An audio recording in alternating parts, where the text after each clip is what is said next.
Hi everyone, आप सभी का चैनल में स्वागत है।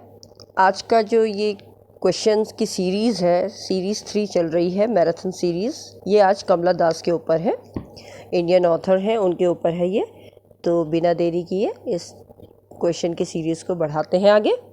तो सबसे पहला क्वेश्चन है आपका, what is the title of Kamala Das autobiography. तो कमला दास की ऑटोबायोग्राफी का टाइटल क्या था? तो आपको ये बता दें, इनके टाइटल का जो नाम था वो था द स्टोरी। ये जो द स्टोरी थी, ये टाइटल कमला दास की खुद की ऑटोबायोग्राफी है, मतलब उन्होंने खुद अपने बारे में लिखा है। या इस ऑटोग्राफी, ये जो ऑटोग्राफी थी, ये सबसे पहले ओरिजिनली जिसे हम बात करें तो ये पब्लिश हुई थी मलयालम में, और जिसका टाइटल था एंटी कथा। उसका एंटी कथा, KATHA कथा। ये 1973 में ये पब्लिश हुई थी, जो मलयालम लैंग्वेज में हुई थी। इसके बाद दोबारा से 1976 में ये इंग्लिश में पब्लिश हुई, और इंग्लिश में इसका टाइटल था माय स्टोरी। इस स्टोरी में या इस बुक में कमला दास ने अपनी जो शादी की, जो पेनफुल शादी उनकी रही है, उसके बारे में एक औरत को एज अ राइटर उन्होंने उजागर किया है। तो इन्होंने अपनी ही आत्मकथा को लिखा है। Moving on to the next question. So answer is your my story. Next question पे चलते हैं। द पोयम एंड इंट्रोडक्शन इज रिटन बाय, यस ऑफ कोर्स, ये किसके द्वारा लिखी गई है? इंट्रोडक्शन ये कमला दास के द्वारा लिखी गई है। इसमें क्या होता है, ये एक पोयम है। फिर से हम बोलेंगे कि ये ऑटोबायोग्राफिकल वर्स है कमला दास जी का, और ये इनकी पहली पोयम, जिसे कहते हैं दिस पोयम फर्स्ट अपीयर, जो सबसे पहले कमला दास की फर्स्ट वॉल्यूम जो आई थी पोयम की, और उसका टाइटल था समर। जो वॉल्यूम आया था इनका, that was summer in Calcutta. Summer in Calcutta में ये वॉल्यूम में सबसे पहले ये पब्लिश हुई थी इन 1965 में। 1965 में भी थी। तो ये पोयम कमला दास जी द्वारा लिखी गई है। ये भी पूरी उनकी ऑटोबायोग्राफिकल है, जिसमें उन्होंने कन्फेशन किया है। Moving on to the next question, that is your third question. Kamala Surayya's autobiography is title. ये जो टाइटल है ये भी माई स्टोरी से लिया गया है। माई स्टोरी क्योंकि इनकी ऑटोबायोग्राफिकल है, जैसे कि पहले भी बता दिया, ये ओरिजिनली मलयालम में हुआ था। लेकिन यहाँ पर जो कमला दास है, पोइटस जो है, वो अपने आप को क्या मानती हैं? कमला सुरैया, क्योंकि शादी के बाद सुरैया, या आप कह सकते हैं माधवी कुटी। उनका नाम जब तक शादी नहीं हुई थी तब तक उनका नाम था माधवी कुटी। तो या तो माधवी कुटी कह लो या फिर कमला सुरैया कह लीजिए, उस नाम से ही जाना जाता था। और ये मलयालम में भी थी, जिसकी जो टाइटल था that was your Ente Katha. Next question है, my story is, moving on to the next question, my story is. अब ये आपको बहुत अच्छी तरीके से पता चल गया होगा क्या होगा, ये पहला ही होगा, and the autobiography of Kamala दास, क्योंकि हम पहले दो क्वेश्चनों में भी इसको डिस्कस कर चुके हैं। Moving on to the next question. The line, जो लाइन है, ये कोटेशन की द लाइन है। लाइन कहती है, I who have lost my way and beg now at strangers door to receive love at least in small change appear in. Actually ये कथन का मतलब ये है, यहाँ पर कमला दास कहती हैं कि मैंने जो प्यार अपना बचपन में जो, क्योंकि अब कहती हैं कि भाई क्योंकि इनकी 14 साल में शादी हो जाती है, तो इस वजह से टीनेज में, मतलब टीनेज में ही इनकी शादी हो जाती है। 14 साल का बच्चा ही होता है, वो अपना घर छोड़ के अब वो दूसरे घर में जाती है। तो वो इसीलिए बोलती है कि I who have lost my way, जिसने रास्ता खो दिया है, अब मैं किसी दूसरे के घर पे जाके, दरवाजे पे जाके प्यार पाऊंगी। एटलीस्ट कम से कम थोड़ा बहुत बदलाव तो होगा। तो ये उनका कथन है, इसका मतलब ये है। और ये कहाँ है?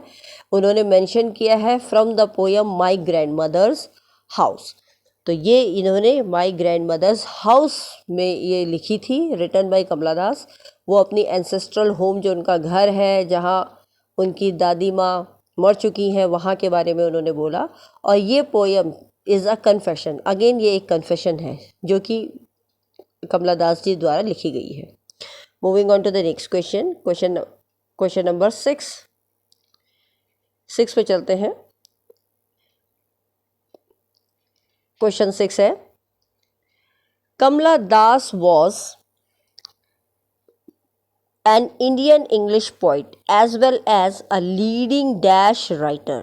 देखिए वो अपने आप में एक इंग्लिश पोइट तो थी और हमने ये भी बोला है क्योंकि उनको 3 लैंग्वेजेस आती थी, क्योंकि वो मलयाली फैमिली में बिलोंग करती थी, अंग्रेजी भी उन्हें आती थी, तो इसलिए उनको मलयाली भी आती थी। तो इसीलिए यहाँ पर कमला दास सुरैया को कहा गया है, उनका पेन नेम जिसको नाम दिया गया है माधवीकुट्टी, ये एक इंग्लिश पोइट थी। साथ ही साथ इन्हें मलयालम मेरोमिस्ट भी कहा जाता है, जो इन्होंने शॉर्ट स्टोरी राइटिंग्स भी लिखी हैं।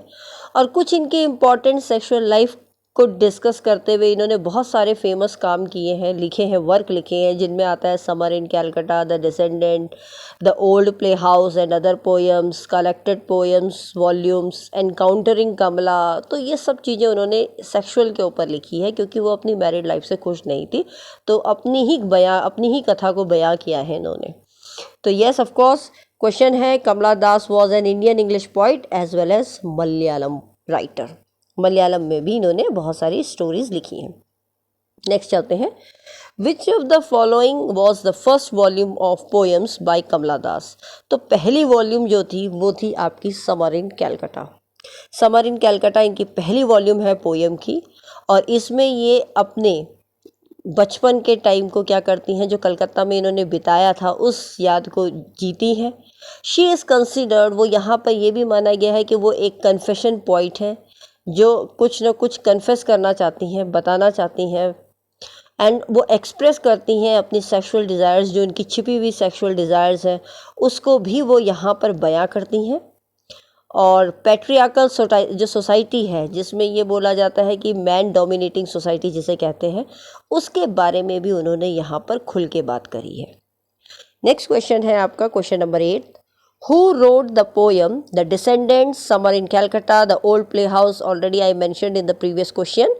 तो ये है आपका कौन सा है, Who wrote, किसने लिखी The Descendants? Yes, we are doing Kamala Das. Then of course the answer is your Kamala Das. Moving on to the next question, question number 9th. 9th question पे चलते हैं। Yes, 9th क्वेश्चन है आपका, I think something is wrong.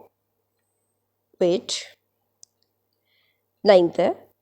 तो 9th question में ये कहता है कि the breathing of eunuchs in vacant ecstasy in the dance of eunuch alludes to their। अब आपको थोड़ा पता होना चाहिए यूनिक का मतलब होता क्या है। जब तक आपको ये पता नहीं होगा आप नहीं आंसर निकाल सकते। यूनिक कहते हैं हिजड़ा को, हर्माफ्रोडाइट को, राइट। तो वो यही बोलते हैं, the writhing of eunuchs is a vacant ecstasy in the dance of eunuch alludes to their. वो क्या दिखाना चाह रहे हैं यहाँ पर, जो यहाँ पर हर्माफ्रोडाइट होते हैं, बाइसेक्सुअल होते हैं, वो यहाँ पर डांस करके क्या दिखाना चाहते हैं। तो वो यहाँ पर डांस करके अपना एक वैकेंट एक्स्टेसी कहा है ना, तो वो यही बताते हैं कि उनके अंदर क्या कमी है। तो ब्लैंकनेस है, लेकिन ब्लैंकनेस कैसा है, इमोशनल है। वो अपने इमोशंस को यहाँ पर डांस करके बताते हैं। तो इमोशनल ब्लैंकनेस, इस वजह से ये अपना क्या दिखाते हैं, वैकेंट एक्स्टेसी। नेक्स्ट क्वेश्चन चलता है, कमला दास in her poem Dance of Eunuchs sets up a contrast between, ये किसके बीच में कॉन्ट्रास्ट बता रहा है, तो ये बताता है contrast ecstasy and sterility. Ecstasy and sterility मतलब एक तो वो अपने इमोशंस को बता रहे हैं और साथ ही साथ कि वो स्टराइल हैं, वो कुछ पैदा नहीं कर सकते, प्रोड्यूस नहीं कर सकते। तो ये एक कॉन्ट्रास्ट उनके बीच में है। नेक्स्ट क्वेश्चन है, what did the eunuchs not sing about as they danced in Kamala Das poem on them? तो वो कौन सा गाना नहीं गाते हैं, तो वो ये गाना नहीं गाते हैं better times to come। इस गाने को वो नहीं गाते हैं क्योंकि उन्हें पता है better time नहीं आएगा, तो इसीलिए वो ये नहीं गाते हैं better times to come। Next question है, नेक्स्ट 12th क्वेश्चन पे चलते हैं। Next, which of the following is not the poem of कमला दास। तो कमला दास की इनमें से कौन सी पोयम नहीं है, तो यस तेजुरु, तेजुरु, तेजुरी, TEJURI, ऑप्शन सी। ये एक नाम है सीरीज ऑफ पोयम का जो 1976 में लिखी गई थी और किसके द्वारा? अरुण कोलाटकर, आप लिख सकते हैं इसमें, किसके द्वारा लिखी गई थी? Arun call KOL call Atkar इनके द्वारा लिखी गई थी। कब लिखी गई थी? 1976 में। कौन सी पोयम? अगर हम बात करें तो तेजुरी। बाकी the freaks, my grandmother's house, hot noon in Malabar, ये सब क्या है, किसके द्वारा लिखी गई हैं? ये कमला दास द्वारा लिखी गई हैं। क्योंकि ये जो अरुण कोलटकर है ये एक इंडियन पोइट है जिन्होंने, ये खुद भी एक इंडियन पोइट ही है जिन्होंने इसको मराठी और इंग्लिश में लिखा, तेजुरी को, तो इसलिए ये कमला दास की नहीं है। The work is not of Kamala Das. Moving on to the next question, 13th question है, the expression I do not love, I cannot love, it is not in my nature of love. मैं प्यार नहीं कर सकती, मैं प्यार नहीं करती, मैं प्यार नहीं कर सकती और ये मेरा व्यवहार भी नहीं है कि मैं प्यार करूं। तो ये द सनशाइन कैट से लिया गया है कोटेशन। ये कहाँ अपीयर हुआ है? सनशाइन कैट में, जहाँ पर इनकी एक collection of poem summer in Calcutta में ये लिखी गई है। ये डिफरेंस बताती है अपनी लस्ट को, जो इसकी डिज़ायर है, और जो लव है वो बड़ा ही कन्विंसिंग मैनर में है। तो वो यहाँ पर अपने बयां करती हैं अपने भावनाओं को। क्वेश्चन नंबर 14 पे चलते हैं। Which of the following work is not written by Kamala Das? तो yes, it's very simple, the unfinished man. यही नहीं लिखी गई है, बाकी सब तो ऊपर की लिखी गई हैं, चाहे वो डिसेंडेंट हो, प्ले हाउस हो, समर इन कैलकाटा हो। क्योंकि ये जो अनफिनिश्ड मैन है, अगर आपको थोड़ा याद आ रहा हो, हमने निज़म इजिकल भी कर लिया है क्लास में। तो जो बच्चे कोई क्लास वाले हैं जिन्होंने ये मेरे से पढ़ा है तो वो जान सकते हैं कि निज़म इजिकल के द्वारा ये लिखी गई थी। और बाकी 3 जो है वो सब की सब किसके द्वारा लिखी गई हैं? कमला दास जी के द्वारा लिखी गई हैं। तो आपको पता है डिसेंडेंट कब आई थी? डिसेंडेंट आई थी 1967 में, 1967 में आई थी। प्ले हाउस पोएम कब आई थी? ये आई थी 1973 में, इट केम इन 1973। और समर इन कैलकाटा आई थी 1965 में। ठीक है, तो this is the way, chronologically the way is like that. Moving on to the next question, that is your 15th question पे चलते हैं। 15th question is your, what was not a part of the attire of the eunuchs in Kamala Das poem Dance of the Eunuchs? इसमें से कौन सा इनका attire नहीं था? अटायर का मतलब होता है कपड़ा, मतलब जो इन्होंने वस्त्र पहने थे, कौन से नहीं थे? तो heavy jewellery, heavy silver jewellery, ये इनका अटायर में हिस्सा नहीं था। मतलब इन्होंने ये नहीं पहन रखा था जो डांस कर रहे थे बाइसेक्सुअल, जो यूनिक्स थे। यूनिक्स का मतलब आप समझ गए अब, जो किन्नर थे, उन्होंने ये चीज़ नहीं पहनी हुई थी। नेक्स्ट क्वेश्चन पे चलते हैं। दो the dance of eunuchs in Kamala Das poem by the same name was loud and frenzied their songs were, इनका कौन सा गाना था जिसमें ये डांस ऑफ यूनिक्स कर रहे थे? तो ये डांस ऑफ यूनिक्स जो ये कर रहे थे ये बहुत ही सैड था, दुखी था और मेलेंकली था। क्योंकि हमने आपसे बात ये पहले वाले क्वेश्चन में भी यही बात करी है कि उन लोगों ने, जो ये किन्नर होते हैं, ये अपनी दुख को डांस के थ्रू प्रतीत करते हैं। तो यहाँ पर भी यही बताया गया है कि एक ये दुखद है और दुखी है, तो सैड और मेलेंकली, ये चीज़ उन्होंने यहाँ पर पेश की है। नेक्स्ट क्वेश्चन है 17th क्वेश्चन है आपका। Despite the visual richness of poem dance of the eunuchs, Kamala Das creates an atmosphere of, Kamala Das यहाँ पर किसका एटमॉस्फियर क्रिएट कर रही है? तो वो यहाँ पर ग्लूम और डिप्रेशन, क्योंकि यूनिक्स जो है वो भी कहीं ना कहीं अपने जीवन से क्या है, दुखी हैं और वो डिप्रेशन में है। नेक्स्ट क्वेश्चन चलते हैं, 18th क्वेश्चन पे चलते हैं। आई होप आपको ये वीडियो क्लियर हो रही होगी। आप में से जिस किसी को भी ये प्रॉब्लम है, कहीं पर भी आपको समझ ना आए या आपको अच्छा लगे वीडियो या ना भी लगे, कहीं आपको लगे कि फीडबैक देना है पॉजिटिव नेगेटिव, तो आप ज़रूर कमेंट सेक्शन में कमेंट करके बता सकते हैं। Moving on to the 18th question, a typical theme of Unix song in Kamla Das, the dance of Unix is। तो क्या थीम थी इसकी, इस डांस वाले थीम की थीम क्या थी? तो इस गाने का जो थीम था दैट वाज लवर्स डाइंग। ये याद रखिएगा, एग्जाम में पूछा जाता है, वो था लवर्स डाइंग। नेक्स्ट क्वेश्चन पे चलते हैं हम, that is your 19th, the story in which Kamala Das refer to a lesbian relationship is. तो वो कौन सी पोयम है जिसमें लेस्बियन के रिलेशनशिप को बयां किया है? तो दैट इज इकबाल। वो है इकबाल जो कमला दास जी द्वारा लिखी गई है। नेक्स्ट क्वेश्चन पे चलते हैं 20th पे, what does the impassioned dancing of the eunuchs reflects in Kamala Das poem.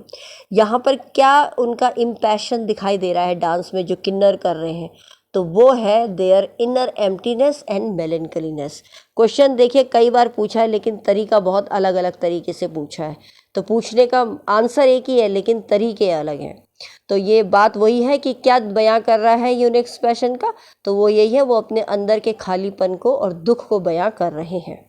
Moving on to next question, 21 question, in the poem dance of eunuchs where the eunuchs dancing. अब ये डांस कर कहाँ रहे थे? तो ये डांस कर रहे थे beneath the fiery Gulmohar tree के नीचे। अगर आपको याद हो, आपने पोयम इस नोवेल पढ़ा है, जिनको मैंने पढ़ाया है वो जान सकते हैं। बीनीथ द फायरी गुलमोहर जो ट्री है उसके नीचे वो डांस कर रहे थे। ये किस पोयम में वॉल्यूम में से है? ये है समर इन कैलकाटा से। Moving on to the next question, 22 पे चलते हैं।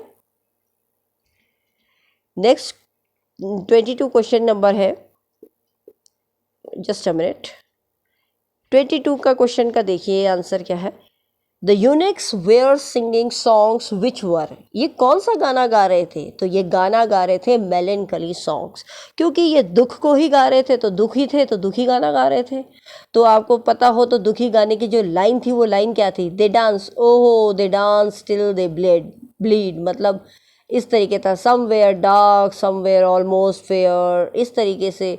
There voices were harsh and songs melancholy, they sang the lovers dying। यही गाना गाया ना उन्होंने, इससे पहले क्वेश्चन आया चिल्ड्रंस लेफ्ट अनबॉर्न, ये कोटेशन थी इनकी। तो यही लाइनें हैं जो मेलेंकली मतलब दुख भरा गाना गाया उन्होंने। 23 क्वेश्चन है, विच of the following writers rights uninhabitability about his और हर सेक्सुअल रिलेशनशिप। मतलब यहाँ पर जो राइटर है उन्होंने मतलब वो असंतुष्ट थी अपनी सेक्सुअल लाइफ से, तो कमला दास जी ने इसको बोला, कमला दास जी ने है, और किस में बोला है? ये आपको माई स्टोरी में। तो क्वेश्चन तो यही पूछा गया है कि कौन से फॉलोइंग राइटर है, तो दैट इज कमला दास, और इन्होंने माई स्टोरी में इस चीज़ को बयां किया है। नेक्स्ट क्वेश्चन है 24th question, which of the following collections of poem was written by Kamala Das. I think this question again बस थोड़े से ऑप्शंस बदल दिए हैं। तो यहाँ पर आपका ऑप्शन आता है ए, that is summer in Calcutta, क्योंकि बाकी और किसी कमला दास जी द्वारा नहीं लिखी गई है। नेक्स्ट आता है, who among the following writers did recently change his और हर रिलीजन। अभी हाल फिलहाल में ही कौन से राइटर ने अपना चेंज किया है रिलीजन? तो दैट इज योर कमला दास। ये 2000 की बात है, एक्चुअली ये 2000 में क्वेश्चन पूछा गया था, तो उस टाइम की बात है। तो उन्होंने ही अपना धर्म को परिवर्तन किया था। आपको याद हो तो कमला दास जी जन्म से तो क्या थी? बंगाली थी, ठीक है, सॉरी मलयाली थी, फिर बंगाली बनी, उसके बाद उन्होंने इस्लाम धर्म को भी अपना लिया था। तो दैट इज़ व्हाट, तो कमला दास जी थी जिन्होंने अपना धर्म परिवर्तन किया था। नेक्स्ट इसके बाद 26 क्वेश्चन पे चलते हैं। 26 क्वेश्चन है, कमला दास कौन से साल में मरी? तो कमला दास जी की जो डेथ हुई थी it was in the year 2009, जब वो 75 ईयर्स की थी। तो 2009 में उनकी डेथ हो गई थी, ठीक है, 31 मई 2009। अगर इतना ज़्यादा डेट पूछा नहीं जाता है, बस ईयर पूछ लिया जाता है। वो उस समय 75 ईयर्स ओल्ड थी। द मदर टंग कमला दास जी की क्या थी? तो यस शी वॉज मलयाली, वो मलयालम मदर टंग थी उनकी। उसके बाद आपका नेक्स्ट क्वेश्चन आता है, कमला दास की जो पोइट्री है can be best described as, उसको हम कैसे डिस्क्राइब कर सकते हैं? उन्होंने हर जगह कन्फेशन किया है, कन्फेशन आप जानते हैं कि अपनी गलतियों या कोई भी गुनाह हो या अपराध हो या कुछ भी गिल्ट हो तो वो आप बयां कर सकें सबके सामने, सरेंडर कर देना एक तरीके के, कहते हैं ना कि अपनी भावनाओं को उन्होंने क्या किया, सरेंडर किया, सबके सामने खुलेआम बताया। नेक्स्ट क्वेश्चन है 29 क्वेश्चन पे चलते हैं। 29 क्वेश्चन है, this is the question, which of the following poems by Kamala Das is a dialogue form. तो डायलॉग फॉर्म में कौन सी पोएम है, वो है आपकी द इनविटेशन। द इनविटेशन जो है वो डायलॉग है, किसके बीच में है, सैंड और सी के बीच में, सैंड और सी आपस में डायलॉग चल रहा है, ठीक है, तो इनविटेशन है। नेक्स्ट है 30th क्वेश्चन है, 30वां क्वेश्चन, कमला दास गॉट केरला साहित्य academy award in which year. कौन से साल में मिला था इनको, इनको मिला था 1985 में, इनको साहित्य अकेडमी अवार्ड मिला था, ठीक है। वेयर, जहाँ पर कि केरला साहित्य अकेडमी अवार्ड उनको कब मिला था, 1969 में। थोड़ा ध्यान दीजिएगा, 1985 में तो इनको केरला साहित्य अकेडमी अवार्ड मिला, ठीक है, वो केरला साहित्य मिला, और केरला साहित्य एकेडमी अवार्ड इन 1969 भी मिला था, 1969 में भी मिला था, लेकिन ये इनको मिला था, किस काम के लिए मिला था, for cold a collection of short stories, ये शॉर्ट स्टोरीज के लिए मिला था।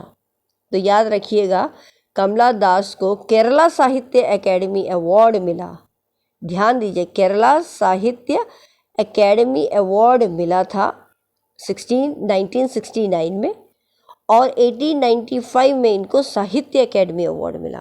देखिए थोड़ा सा कंफ्यूज मत होइएगा, एक बार मैं इसको दोबारा से आपको क्लियर कर दूं। क्वेश्चन है, कमला दास गॉट केरला साहित्य एकेडमी अवार्ड, ये इनको 1969 में मिला, राइट। किसके लिए मिला था, कोल्ड, कोल्ड एक वर्क था इनका, उसके लिए मिला था, जो कि एक कलेक्शन ऑफ शॉर्ट स्टोरीज है। और साथ ही साथ दास ने अर्न किया साहित्य एकेडमी अवार्ड, 1985 में भी इनको साहित्य एकेडमी अवार्ड का नाम दर्जा दिया गया। नेक्स्ट क्वेश्चन है 31 में, which of the following is not a poem by Kamala Das. तो यस, नाइट द स्कॉर्पियन, ये नहीं है इनकी, ये नहीं है, बाकी summer in Calcutta, dance Unix Krishna, ये इन्हीं की है, सिर्फ नाइट ऑफ स्कॉर्पियन नहीं है। The author of my story, never mind, अभी हमने बहुत बार कर लिया, कमला दास ही आएंगी without any doubt. Who has penned the following lines, ये किसने बोली है, I am sinner, I am saint, I am the beloved and the betrayed. मैं गुनहगार हूँ, मैं एक साधु हूँ, मैं एक प्यार करने वाला हूँ जिसको धोखा दिया गया।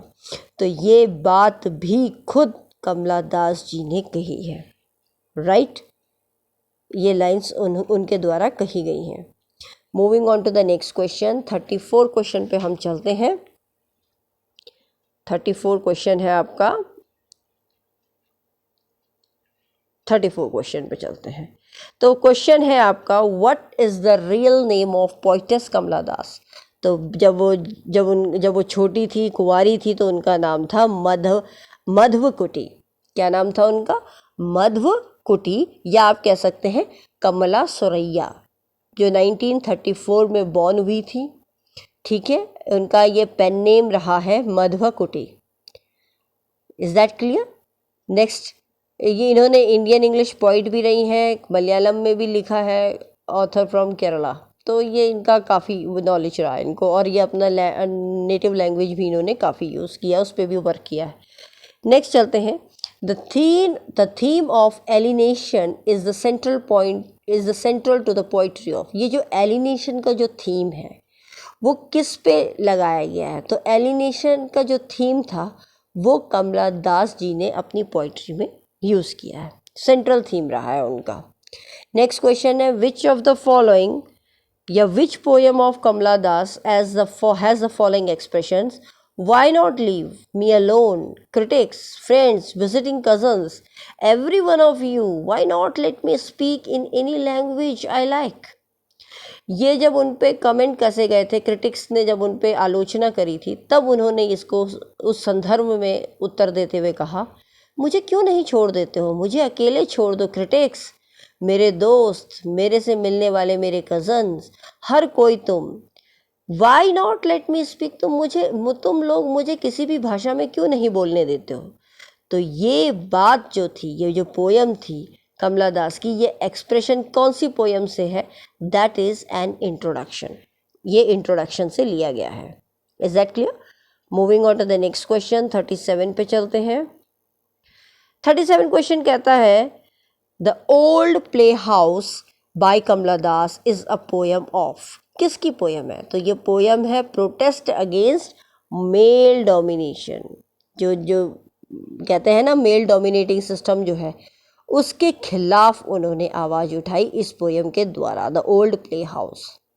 इस पोयम में कमला दास ने रिलेशनशिप बताया है कि एक मैस्कुलिन और एक फेमिनिन वर्ल्ड है, जहाँ पर ये देखा गया है कि विमेन जो लेडीज़ हैं, विमेन है, वो एक लवलेस मैरिज में घिरी पड़ी है।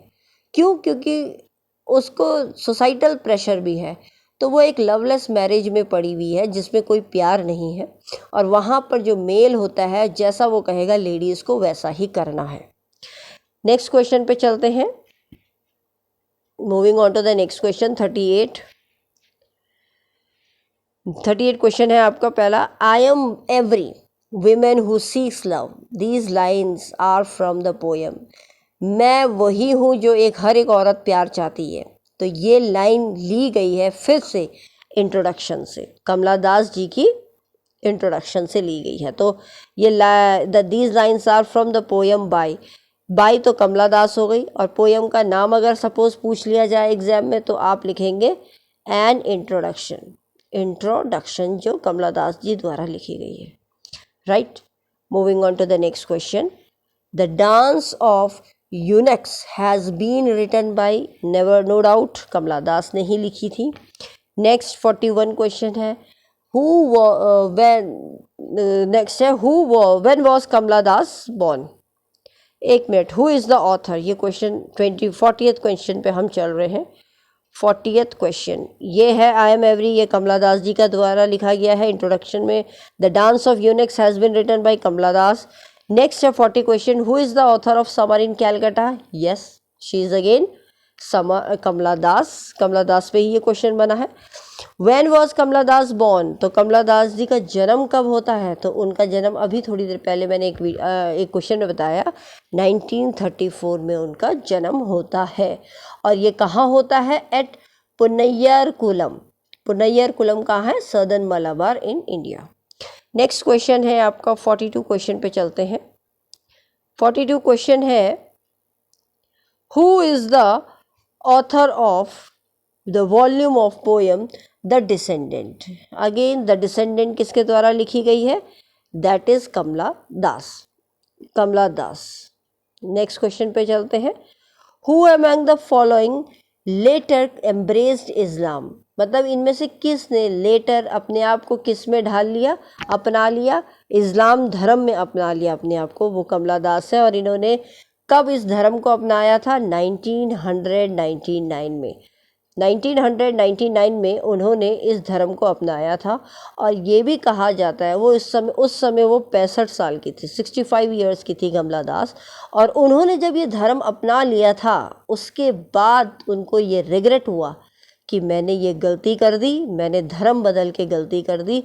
लेकिन अब उनके पास मौका नहीं था कि वो दोबारा धर्म परिवर्तन कर सके, क्योंकि उन्होंने अपने किसी एक कार्य में कहा है कि मुझे अब खतरा है यदि मैं अपना धर्म परिवर्तन दोबारा करूंगी तो।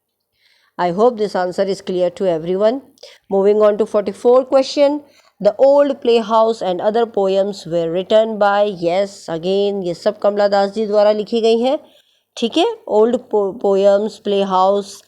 नेक्स्ट चलते हैं जिसमें वो फिजिकल लव के बारे में बात करती हैं। लास्ट क्वेश्चन है 45। The theme of dash dominates the poverty of Kamala Das. तो जो थीम है वो थीम है लव की, वो ही सबसे ज़्यादा डोमिनेट। अगर हम कमला दास की कोई भी पोइट्री वर्क देखें तो हमें ऐसा लगता है कि प्यार, लव जो है वो उन पे ज़्यादा हावी है। I hope this video is clear to every one of you. आप लोगों को जिनको भी ये वीडियो अच्छी लगी, पसंद आई, तो प्लीज़ लाइक कीजिए, शेयर कीजिए, सब्सक्राइब कीजिए, और जितना हो सके आप इसको ग्रो कीजिए, अपने फ्रेंड्स को शेयर कीजिए। और नोटिफिकेशन बेल को ज़रूर क्लिक करिए, जिससे कि आपको नई वीडियो जैसे ही अपलोड हो तो आपको नोटिफाई हो जाए। और जो ये वीडियो पहली बार देख रहे हैं तो please subscribe this channels for gaining more authentic and valuable practice sets. Thanks for watching the video.